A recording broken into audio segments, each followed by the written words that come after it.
Get up there. All right, we can do it. Oh, there's stairs over here. All right, we appeared. Get up there. We started our journey on this campaign well over a year ago.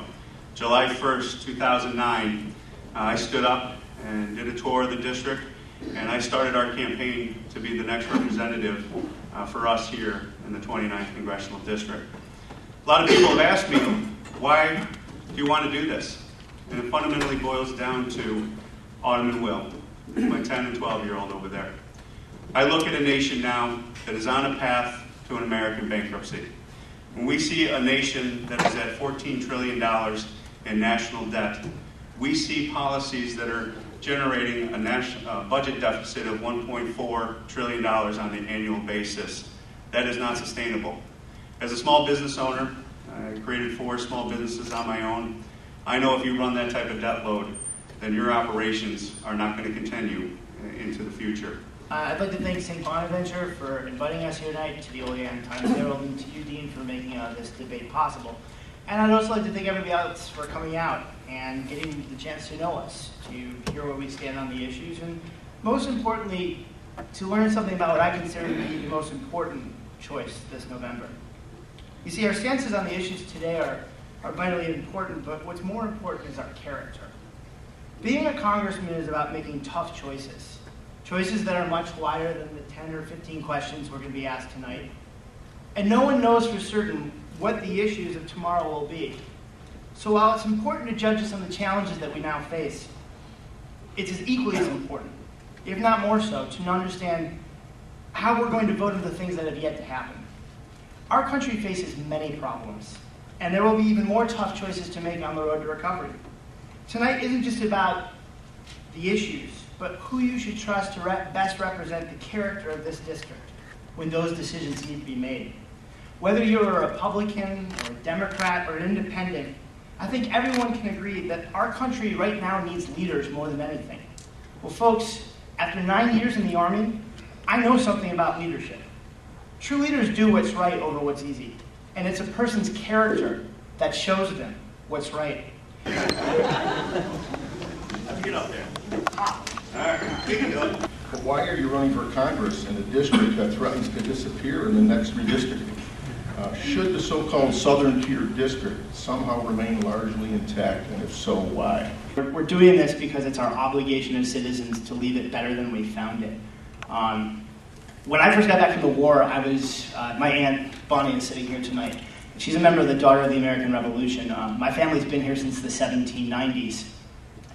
When I was over in Afghanistan, Bonnie and her DAR members had gotten together and they did these wool hats, and my soldiers and I had handed them out to Afghan kids. And the concept was pretty simple. Do something discernibly good for the children of Afghanistan so that their parents would come to see us as a positive influence in their lives and warn us when we were about to be attacked. And more often, on occasions that I care to remember than not, these hats literally saved my life and the life of my men. I wanted to come back home and do a service to them. See, too often in my life, people have come up to me and they've said, well, thanks for your service. Seldom have I ever been able to turn to a civilian and say thank you for yours. And so I came back to show Bonnie and her fellow DAR members literally pictures of my guys coming home to their kids and letting them know that they had saved American lives. On the drive back down to Washington, where I was all just set to go back to being what I can now consider to be the problem, I drove through Naples.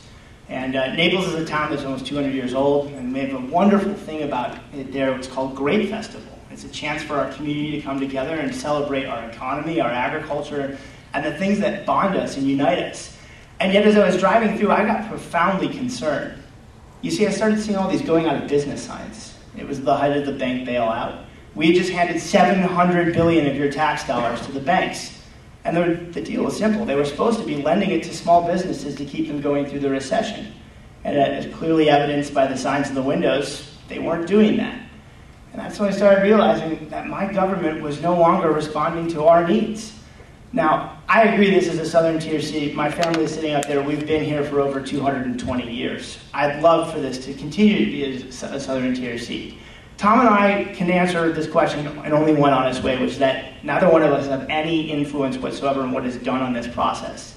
It's up to you, the American people, and particularly the people of New York State, to demand better from our state leaders. Because when it comes time to do redistricting, I think both Tom and I will agree, the fact that this is the size of Connecticut and it's so gerrymandered has got to stop. I mean, it's not representing your best interests going forward.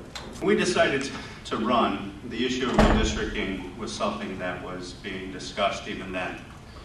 And I fundamentally came to the conclusion, I'm not going to Washington, D.C. for a political career.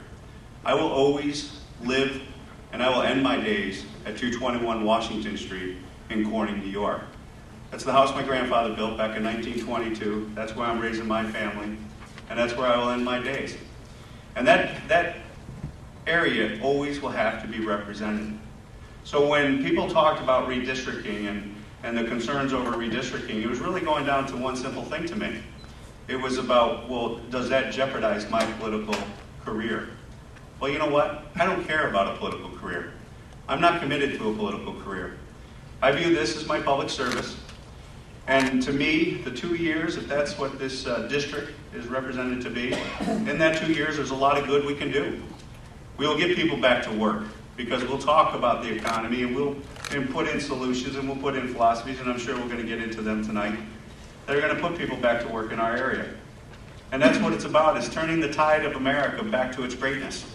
So I'm not too concerned about redistricting because it's something, as Matt said, it's out of our hands. It's something the State Assembly and the State Senate will deal with.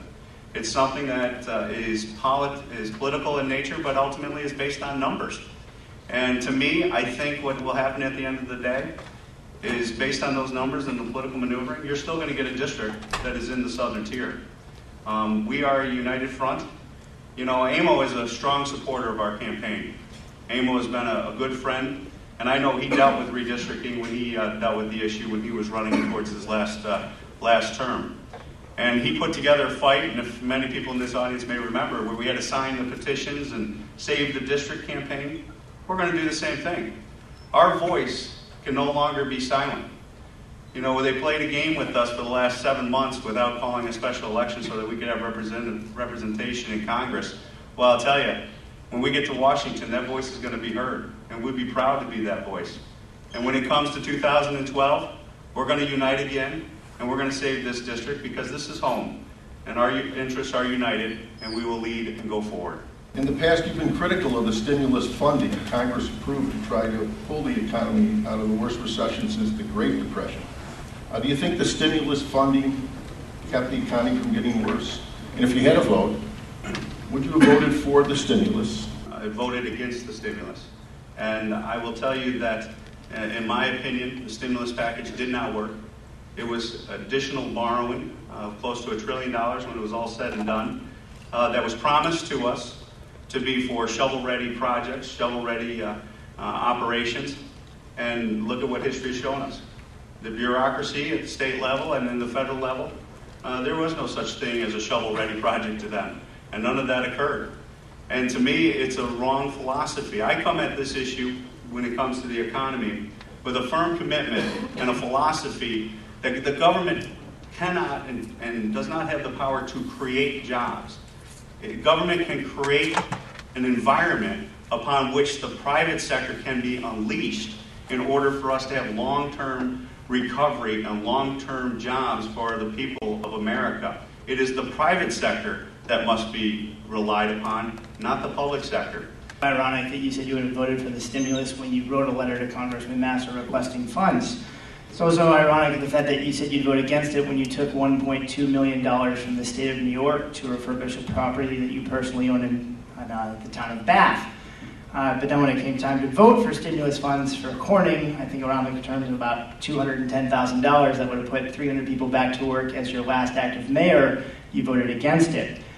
Personally, the stimulus bill, and any economist on the planet will not tell you worth their salt, did what it was supposed to do, which was stop the economy from spiraling out of control and cap the increase on unemployment. And what that has shown is, if you look at recent job growth, is that the Obama administration has added more jobs since the stimulus went forward than it did before the stimulus. Now, it's only a matter of hearsay. At this point, we can all speculate what would have happened had it not been passed. Personally, I would have liked to have seen a lot more direction given to the stimulus in terms of the development of clean energy technology and investments in our infrastructure. Clean energy, again, is going to be the industrial revolution of the 21st century. China is spending 5 times right now more on clean energy development than they are in defense.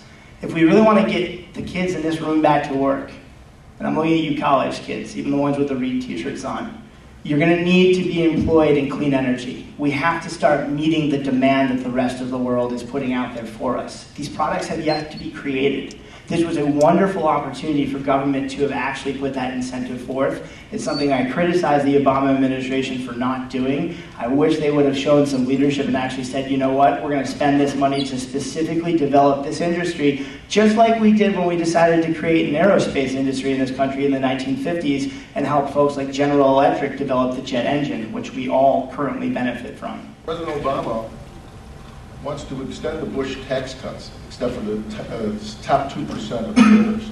But the president said the country would have to borrow $700 billion to extend the tax cuts to the rich, increasing the deficit. A vote on this, strangely enough, has been put off until after the election. Most Democrats favored the extension for all but those earning over $250,000 or for couples $300,000. Simple question. How would you vote and why? Well, one, I don't think they should have shirked their responsibility. They should have exercised in true leadership and gotten it done rather than making it a political football. I mean, we're talking about the estate of the American economy. Personally, I'm going to vote to make sure that the tax cuts expire for those making over $250,000 a year. The answer is simple. The rich already got their bailout. Wall Street made $140 billion last year. Please, somebody raise your hand in this audience if you made even close to that. That's the whole point. We have to keep what's working for the American middle class and the more poor people of our country going forward. They need those tax cuts. But it's fiscally irresponsible to extend the Bush tax cuts for everybody. If we do so, as you adequately pointed out, $700 additional billion on top of our deficit that currently stands at $13 trillion. Every single person in this room currently owes Beijing $45,000 because they hold about $1 trillion worth of our debt. That has to stop. We have to recognize this. And by the way, it was the Republicans who added the sunset provision to the tax cuts. They recognized that these were not tenable going forward. You know, we've been very strong in our beliefs that the government of America has to learn to live within its means. Just like you and I, in our household budgets, we have to learn to live within our means. As a small business owner, you know, I can do a lot to try to project revenues, I can try to enhance revenues, but what I can really control is spending. So if the solution, as Matt points out, is to raise taxes, I'm not a fan, and I won't support it. I believe that what we need to do is focus 100% of our efforts on the expense side of the ledger. I am firmly committed to cutting spending, and I am sure there are thousands, if not millions of people around this nation that firmly agree with us. How would you vote if it came time for you to be in Congress and the vote came about extending the tax cuts for all but the 2% making over $250,000? I would vote for the tax rates to remain the same across the board. Adding $4 trillion to the deficit. Thank you.